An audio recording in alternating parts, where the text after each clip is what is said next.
Hello everyone, my name is Anmol Nidhi. और आज हम लोग एमए फर्स्ट सेमेस्टर का आपका सिलेबस डिस्कस करेंगे। ठीक है, जिसमें आपके 4 पेपर्स हैं। अब हम ये देखेंगे कि हर पेपर में आपके क्या क्या टॉपिक्स हैं, ठीक है, कितनी यूनिट्स हैं, ये सारी चीज़ें देखते हैं आज, है ना। कोई भी चीज़ जैसे कि अब आप पढ़ने जा रहे हैं, है ना, आप एक पीजी कोर्स कर रहे हैं, है ना, आपका बीए कंप्लीट हो गया, अब आप पीजी कर रहे हैं, तो एटलीस्ट आपको सबसे पहले ये पता होना चाहिए कि आपको क्या क्या चीज़ें इसमें पढ़नी है ना। जब तक वही है ना कि जब तक हमें यही नहीं पता होगा हमें आगे जाना कहाँ तक है, तो हम रास्ता कैसे चुनेंगे।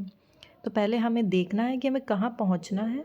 इट मीन्स कि हमें कितना सिलेबस है हमारा, ठीक है, उसमें क्या क्या यूनिट्स हैं, क्या टॉपिक्स हैं। फिर उसके बाद में आप एक स्ट्रेटजी बनाइए कि हाँ ठीक है, मुझे ये टॉपिक्स पर डे या 2 दिन में या 3 दिन में एक टॉपिक अपना कवर करना है। ठीक है बच्चों, बहुत इजी सिलेबस है, कोई बहुत ज़्यादा डिफ़िकल्ट नहीं है। ठीक है, तो एक एक करके हम लोग देखते हैं। जैसा कि आप लोग देख सकते हैं, आपका जो फर्स्ट पेपर है उसका नाम है बेसिक कॉन्सेप्ट्स ऑफ सोशोलॉजी। ठीक है, कई बार होता है कि जब आपका वाइवा होता है बच्चों, ठीक है, तो वाइवा में आप लोगों से पेपर्स के नेम पूछे जाते हैं कि ठीक है बेटा बताओ, आपके 4 पेपर्स हैं, आप चारों पेपर के केवल नाम बता दो, है ना। कई बार बच्चे वो भी नहीं बता पाते हैं, है ना। तो हम इस चीज़ को यहाँ ख़त्म कर देंगे बिल्कुल। आपको चारों पेपर्स के नेम प्लस उनमें क्या क्या टॉपिक्स हैं ये भी पता हो जाएगा, है ना। जब टॉपिक्स पता है तभी तो तैयार करोगे, आपको पता ही नहीं होता, बस भेड़ चाल में ऐसी आंखें बंद किए चलते रहते हो। आंखें बंद करके नहीं चलना है इस बार बिल्कुल भी, ठीक है, आंखें खोल के चलना है। ओके, चलो पहला यूनिट है आपका, जैसे कि लिखा हुआ है इसमें क्या बताया है, केवल सोशोलॉजी के बारे में कि सोशोलॉजी का मीनिंग क्या है, यानी कि जो समाज शास्त्र है इस शब्द का क्या अर्थ है आपका, इसका नेचर कैसा है, स्कोप एंड सिग्निफिकेंस। यानी कि समाजशास्त्र का अर्थ हो गया जिसमें आप परिभाषाएं पढ़ोगे, ठीक है। उसके बाद में नेचर कैसा है समाजशास्त्र का, जैसे कि कहा जाता है कि कुछ विचारकों का कहना है कि समाजशास्त्र कला है, कुछ का कहना है कि नहीं विज्ञान है ना। तो कला क्यों कहा जाता है, विज्ञान कहने का क्या रीज़न है, ये सारी चीज़ें देखना है। फिर इसका स्कोप एंड सिग्निफिकेंस क्या है, यानी कि जैसे आप बोलते हो कि इसका अध्ययन क्षेत्र और विषय वस्तु जिसे बोला जाता है ना। ये बहुत बेसिक चीज़ है बच्चों, अगर जिसने बीए में अगर थोड़ा सा भी ध्यान से पढ़ा है तो ये सारी चीज़ें आप पहले ही पढ़ चुके होंगे, है ना। और अगर नहीं पढ़ी है तो एक एक करके हम इनको सब कवर करेंगे। बहुत इंपॉर्टेंट चीज़ें हैं और बिल्कुल समाजशास्त्र का बेस है, जैसे नाम है ना पेपर का, बेसिक कॉन्सेप्ट्स। ठीक है, तो ये बेसिक कॉन्सेप्ट्स ही हैं, यानी कि समाजशास्त्र की ABCD जिन्हें आप कह सकते हो, है ना। ठीक है, समझ गए। पहली यूनिट में क्या क्या पढ़ना है, meaning, nature, scope and significance, यानी कि समाजशास्त्र का अर्थ हो गया, परिभाषाएं, फिर समाजशास्त्र का नेचर कैसा है, उसका अध्ययन क्षेत्र क्या है, उसकी विषय वस्तु क्या है। क्लियर, आई थिंक इतना समझ में आ गया होगा। फर्स्ट यूनिट में क्या है, ये हो गई हमारी।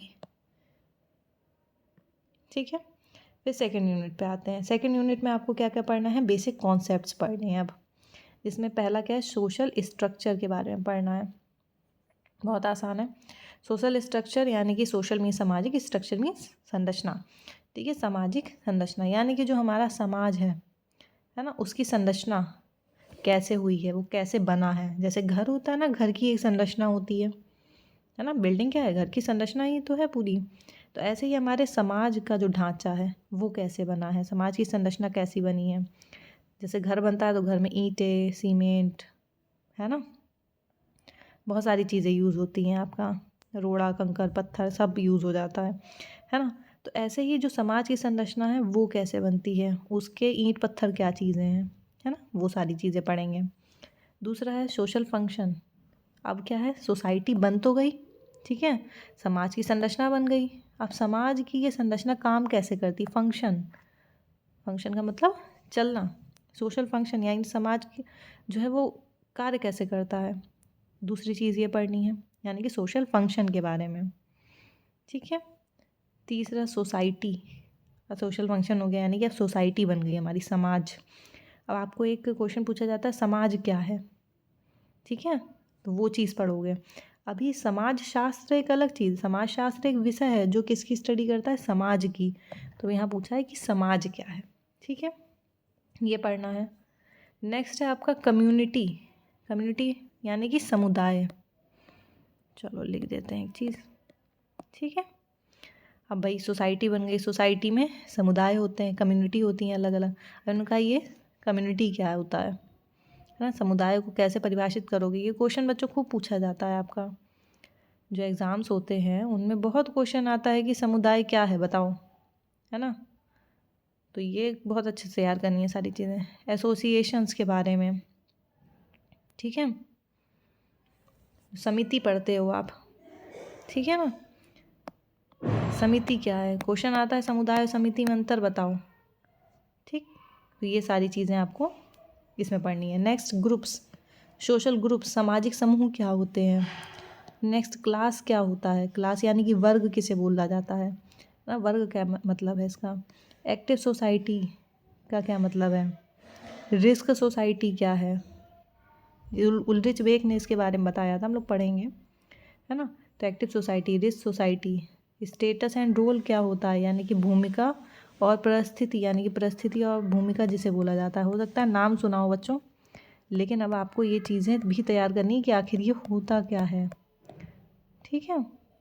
रोल एंड स्टेटस के बारे में, ग्लोबलाइजेशन जिसे क्या कहते हैं, वैश्वीकरण, ये क्या चीज़ है। और ये तो बहुत सारे बच्चों, बहुत बीए में भी है, ये एमए में भी है, और मुझे लगता है एमए में तो 3rd सेमेस्टर में भी है शायद, है ना। तो ये सब चीज़ें घूम फिर के आपके सामने आती रहेंगी, क्योंकि ये बिल्कुल बेसिक चीज़ें हैं, तो इनको सबको तैयार करना है। अभी हम केवल देख रहे हैं हमें पढ़ना क्या क्या है, ठीक है। नेक्स्ट 3rd यूनिट है आपकी सोशल इंस्टीट्यूशंस के बारे में, यानी कि संस्थाएं, जिसमें आप पढ़ेंगे फैमिली के बारे में, परिवार, परिवार के प्रकार, ठीक है, सारी चीज़ें, परिवार की विशेषताएं, परिवार के कार्य, सब चीज़ें इसमें पढ़नी है। मैरिज के बारे में, किनशिप यानी कि नातेदारी किसे कहते हैं, कितने प्रकार की होती है, ठीक है। कास्ट, जाति के बारे में पढ़ना है। रिलीजन, धर्म के बारे में पढ़ना है। तो ये सब क्या है, इंस्टीट्यूशंस हैं आपके।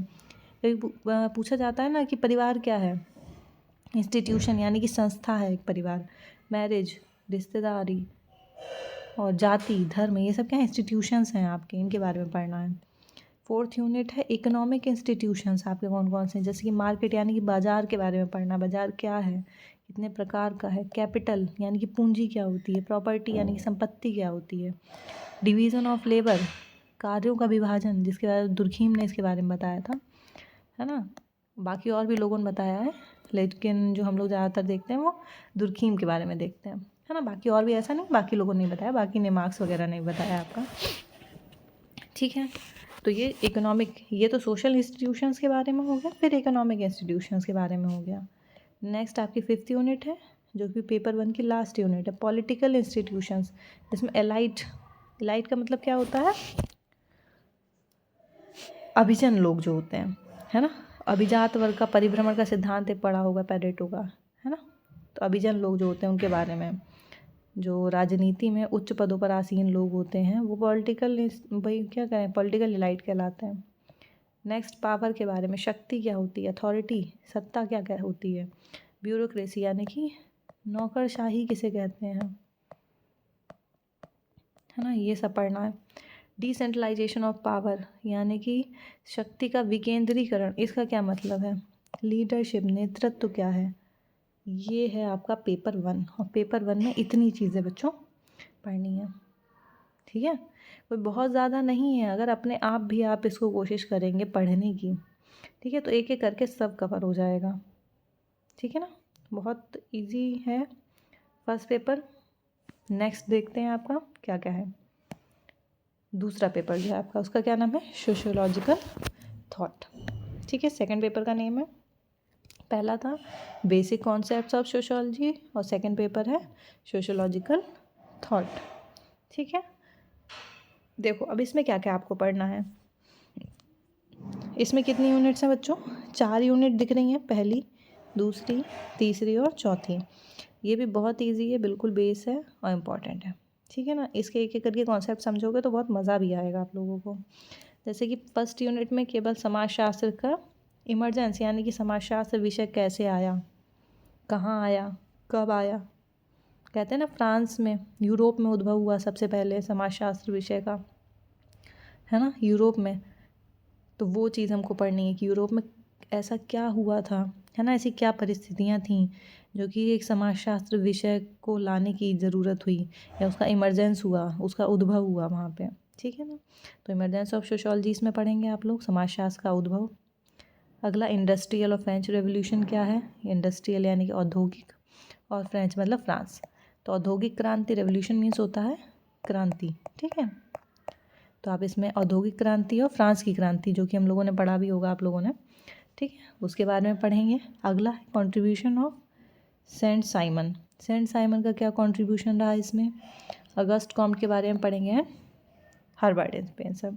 यानी कि सोशियोलॉजी के आने में सेंट साइमन, अगस्त कॉम्ट और स्पेंसर, इनका क्या योगदान रहा, इतना हम फर्स्ट यूनिट में पढ़ेंगे, ठीक है। सेकेंड यूनिट में आते हैं, इसमें हमें किसके बारे में पढ़ना है, दुर्खीम के बारे में, है ना। इमाइल दुर्खीम के बारे में पढ़ना है। इमाइल दुर्खीम के क्या क्या सिद्धांत थे वो पढ़ने से। फर्स्ट यूनिट में तो हमने कॉम्ट के बारे में पढ़ लेंगे, स्पेंसर के बारे में पढ़ लेंगे, जिन्हें फाउंडिंग फादर्स बोला जाता है ना। फिर सेकेंड यूनिट में हम लोग इमाइल दुर्खीम के बारे में पढ़ेंगे। दुर्खीम ने आपने क्या क्या थ्योरी दी है, रिलीजन के बारे में, थ्योरी ऑफ रिलीजन यानी कि धर्म का समाजशास्त्र के बारे में इन्होंने बताया, इनकी बुक का भी नाम है, ठीक है। तो धर्म के ऊपर इन्होंने अपना अध्ययन कार्य किया है। दूसरा सुसाइड थ्योरी, आत्महत्या का सिद्धांत दिया है दुर्खीम ने। Labour of division of labour, कार्यों का विभाजन समाज में, उसके बारे में इन्होंने स्टडी करी है, ठीक है, उसका सिद्धांत दिया है। फिर रूल्स ऑफ सोशियोलॉजिकल मेथड, यानी कि समाजशास्त्र विषय तो आ गया था लेकिन उसके नियम नहीं बने थे, है ना, उसमें क्या अध्ययन करना है ये डिसाइड नहीं हुआ था। तो जो भी बाकी के बचे हुए काम थे वो कॉम्ट के बाद किसने किए थे, दुर्खीम ने। तो ये रूल्स ऑफ सोशियोलॉजिकल मेथड, ये जो इनकी बुक है इसमें इन्होंने समाजशास्त्र से संबंधित नियम ही बताए हैं कि समाजशास्त्र में हमें किन चीज़ों का अध्ययन करना है ना, किस तरीके से करना है, सारा सिस्टमेटिक तरीके से इन्होंने उसको पूरा बताया था, ठीक है। तीसरी यूनिट में हमें क्या पढ़ना है, थर्ड यूनिट है जिसमें हम मार्क्स के बारे में पढ़ेंगे, कार्ल मार्क्स, ठीक है। पहले कॉम्ट पढ़ेंगे, दूसरा स्पेंसर, तीसरा दुर्खीम, चौथा कार्ल मार्क्स के बारे में पढ़ोगे बच्चों, ठीक है। इनकी थ्योरीज बहुत इंपॉर्टेंट है, आप लोग क्लासेस ज़रूर अटेंड करेंगे, जब भी क्लासेस लगेंगी आपकी तो बहुत अच्छे से सब समझ में आएगा, ठीक है। इसमें क्या क्या पढ़ना है, देखो कार्ल मार्क्स के क्या क्या सिद्धांत हैं, इन्होंने क्या थ्योरीज दी हैं, जैसे कि मटेरियलिस्टिक इंटरप्रिटेशन ऑफ हिस्ट्री, यानी कि इन्होंने इतिहास का भौतिकवादी सिद्धांत दिया है, ठीक है, उसके बारे में पढ़ोगे। फिर क्लास स्ट्रगल यानी कि वर्ग संघर्ष का जो सिद्धांत दिया है कार्ल मार्क्स ने, उसको पढ़ोगे। यानी कि उन्होंने बोला था कि हमेशा से समाज में दो वर्ग रहे हैं, है ना, हमेशा से समाज जो है हमारा वो दो भागों में बटा हुआ है, दो वर्गों में बटा रहा है, जिन दो वर्गों में आपस में हमेशा संघर्ष होता है और संघर्ष के बाद में क्या होता है, आगे विकास होता है या बदलाव आता है, ठीक है। यानी कि एक हमेशा उच्च वर्ग रहा है, एक निम्न वर्ग रहा है, उन दोनों वर्गों में आपस में संघर्ष होता है। ये किसने बताया, मार्क्स ने बताया है। इसी थ्योरी को या इसी सिद्धांत को क्या नाम दिया है, वर्ग संघर्ष का सिद्धांत या क्लास स्ट्रगल, ठीक है। तीसरा इन्होंने क्या बताया है, डायलेक्टिक मटेरियलिज्म, द्वंद्वात्मक भौतिकवाद का सिद्धांत। इसे बच्चों पढ़ोगे तब बहुत अच्छे समझ में आएगा, ठीक है, द्वंद्वात्मक भौतिकवाद का सिद्धांत। अगला है थ्योरी ऑफ एलाइनेशन, यानी कि अलगाव का सिद्धांत। एलाइनेशन मीन्स होता है अलगाव। जैसे इन्होंने मजदूरों, श्रमिक वर्ग, इन लोगों का बहुत ज़्यादा अध्ययन किया है, ठीक है। तो उसी में इन्होंने अपने अलगाव का एक सिद्धांत दिया है कि मजदूरों का अपने कार्य से या अपने साथ काम करने वाले लोगों से, या जो वस्तु मजदूर बनाते हैं या जो श्रमिक बनाते हैं, उनका अपनी वस्तु से क्यों अलगाव हो जाता है, कैसे हो जाता है, वो सारी चीज़ें कार्ल मार्क्स ने स्टडी करी है, ठीक है। नेक्स्ट है आपका 4 यूनिट, ठीक है। यूनिट 4 है जिसमें आप किसके बारे में पढ़ेंगे, वेबर के बारे में, ठीक है, मैक्स वेबर।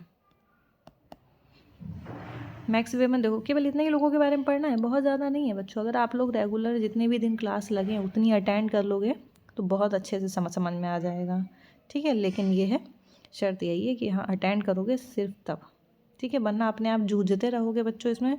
अगर नहीं पढ़ा है आपने पहले तो ये बिल्कुल नहीं समझ में आने वाला है, ठीक है ना। नेक्स्ट 4th यूनिट में देखो मैक्स वेबर ने क्या क्या बताया है, उसमें क्या पढ़ना है। सोशल एक्शन, वेबर ने जो सामाजिक क्रियाएं हैं, है ना, जैसे हम लोग समाज में रहते हैं तो हम कुछ ना कुछ काम करते हैं ना, ठीक है, उन क्रियाओं के प्रकार बताएं। यानी कि सोशल एक्शन, हम समाज में रह कर के जो क्रिया कर रहे हैं वो क्या है, उसके कितने प्रकार हैं, ये सारी चीज़ें मैक्स वेबर ने बताई हैं। फिर सोशल एक्शन के बाद में आइडियल टाइप्स के बारे में बताया है, आदर्श प्रकार, ठीक है, क्या होता है ये बताया है। Second, Protestant ethics and the emergence of capitalism, ये पूंजीवाद के बारे में देखो, एक तो मार्क्स बात करते हैं, ठीक है, उसके बाद में वेबर भी कैपिटलिज्म, पूंजीवाद के बारे में बात करते हैं।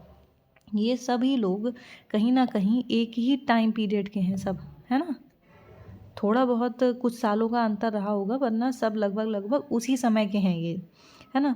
तो भाई ये कोई भी समाजशास्त्री होता है तो वो जो सिद्धांत देता है वो कहीं ना कहीं अपने आसपास के माहौल से इंस्पायर होकर ही तो देता है, या उसको देख कर के ही तो उसके मन में कुछ विचार आते हैं, है ना। तो ये जो कैपिटलिज्म की बात हुई थी तो ये मार्क्स ने भी करी है, वेबर ने भी करी, क्योंकि उस समय पूंजीवाद ही चल रहा था, है ना, तो उसी के बारे में सब ने अपने अपने विचार दिए हैं।